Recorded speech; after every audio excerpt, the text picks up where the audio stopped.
Okay. सो आज के video में हम लोग बात करने वाले मैथमेटिकल फिजिक्स के जो समरी नोट्स हैं उसका रिव्यू देख लेते हैं।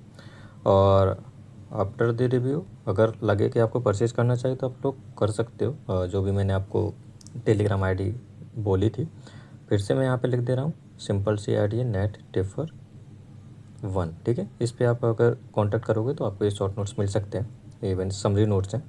तो पहले देख लेते हैं कि मैथमेटिकल फिजिक्स में किस तरीके के आपको कंटेंट मिलेगा।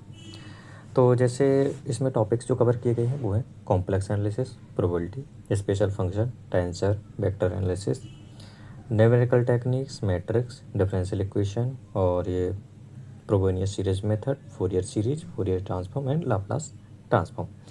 सो इतने टॉपिक्स इसमें कवर किए गए हैं। अब एक एक करके देख लेते हैं कि सब में क्या क्या होगा, छोटा छोटा सा देखो। सो पहले आता है कॉम्प्लेक्स नंबर, मतलब कॉम्प्लेक्स एनालिसिस। इसमें ये बेसिक्स हैं, जितने कॉम्प्लेक्स एनालिसिस के रिगार्डिंग इनिशियल चीज़ें पता होनी चाहिए वो सारी चीज़ें यहाँ पे डिफाइन की गई हैं। इसके बाद कॉम्प्लेक्स फंक्शन के बारे में बताया गया है। और फिर कंटिन्यूटी ऑफ द फंक्शन हो गया, डिफरेंशिएबिलिटी ऑफ द फंक्शन हो गया, है ना। लिमिट्स के बारे में बताया गया, फिर कैसे एनालिटिक फंक्शन होता है उसकी डेफिनेशन। CR इक्वेशन के बारे में बताया गया है। हार्मोनिक फंक्शन आपको मिलेगा देखने को, ये थॉमसन मेथड जिसमें u गिवन हो b निकालना हो, b गिवन हो u निकालना हो, ये सारा आपको यहाँ पे लिखा गया है। इसके बाद टेलर सीरीज और लॉरेंस सीरीज के बारे में भी बताया गया है। Okay, now after that difference between Taylor and Laurent, फिर ये कुछ एक्सपेंशन।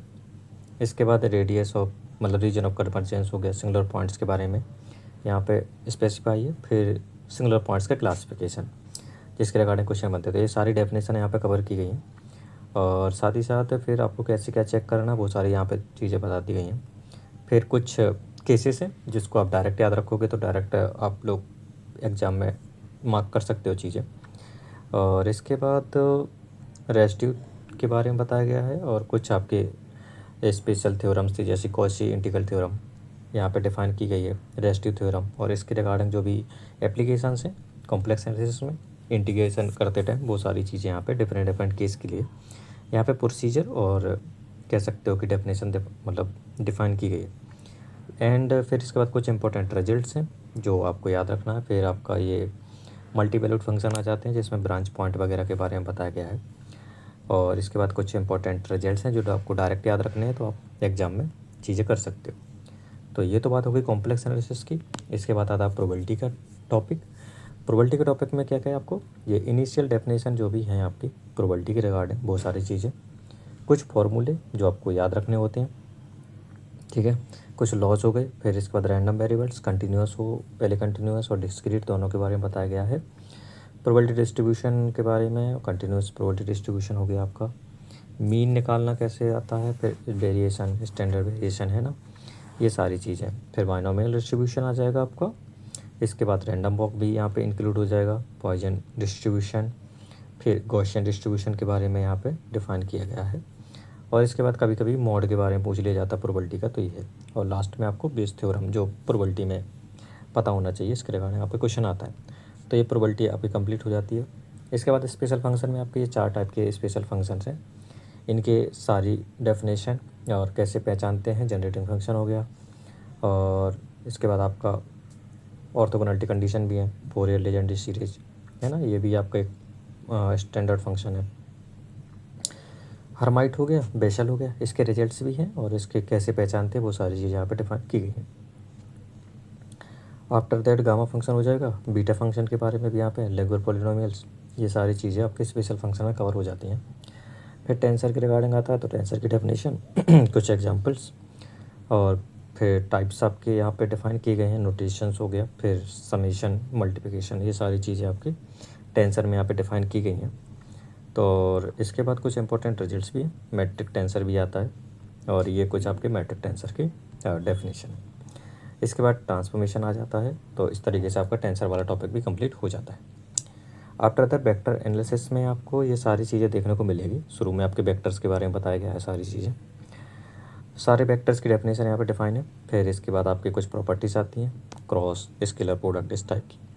फिर आपका डिफरेंशिएशन आ जाता है, वेक्टर हो चाहे स्केलर हो।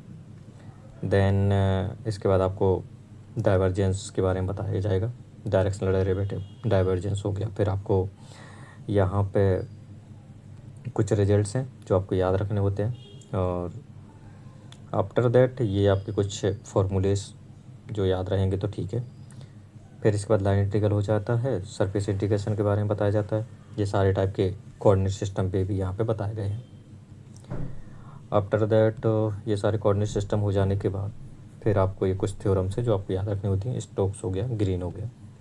इस तरीके से आपका वेक्टर एनालिसिस कंप्लीट हो जाता है, राइट। फिर आता है न्यूमेरिकल टेक्निक्स।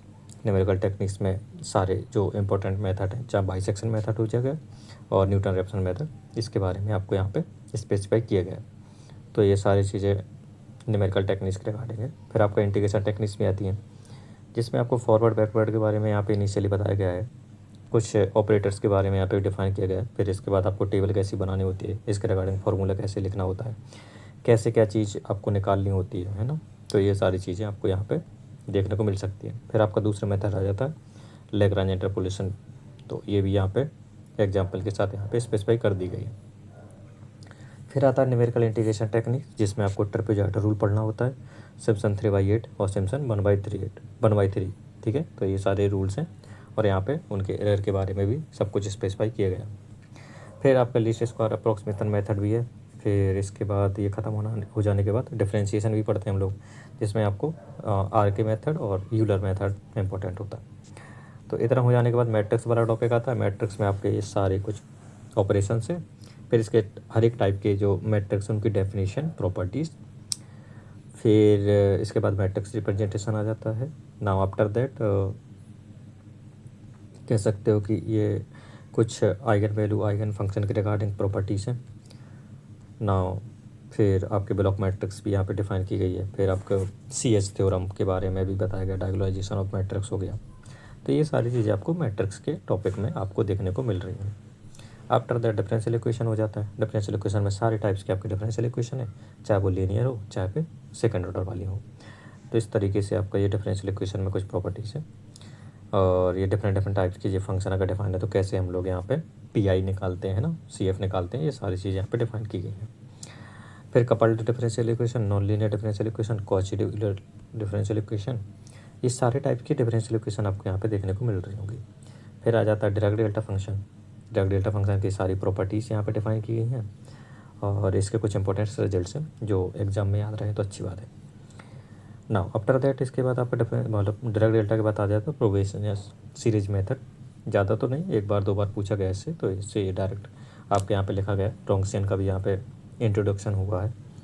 फिर फोरियर सीरीज आ जाता है। फोरियर सीरीज में आपके सारे टाइप्स के फॉर्मूलेस हैं, कब कौन फार्मूला कहाँ लगाना है और कैसे क्या पहचानना है, ये सारी चीज़ें यहाँ पे डिफाइन की गई हैं, ठीक है। तो इस तरीके से फोरियर सीरीज का भी कंप्लीट समरी नोट्स यहाँ पे अवेलेबल है। आफ्टर दैट फोरियर ट्रांसफॉर्मेशन, तो ये सबके फोरियर ट्रांसफॉर्मेशन भी लिखा गया, सारी प्रॉपर्टीज़ भी यहाँ पे स्पेसिफाई की गई हैं। कन्वोल्यूशन थ्योरम के बारे में भी यहाँ पे आप लोग पढ़ोगे। Now after that Laplace transform, जो लास्ट टॉपिक है आपका।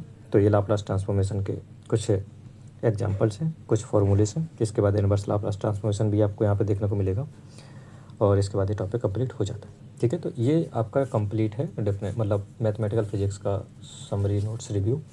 अगर आपको लगता है तो आप लोग कमेंट सेक्शन में जो ID स्पेसिफाई है ना, वहाँ से आप लोग परचेज़ कर सकते हो।